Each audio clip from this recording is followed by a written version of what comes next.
So this is the face of the democracy in the state of West Bengal. Mamata Banerjee has ruined the democracy in the state of West Bengal. It is a carbon copy of the Mamata Banerjee. She is the carbon copy of the GMPS.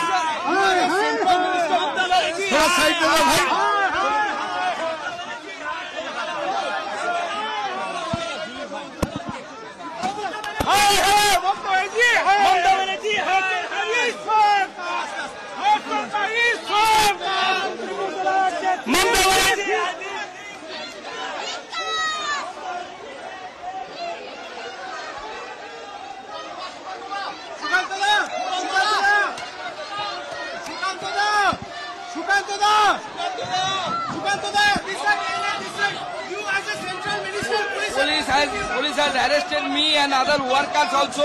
Not only so, police even they are debarring us from saying our line, our statement. They are also, they have arrested so many girls and boys of our party. Police, puro dame Mamata Bandyopadhyay.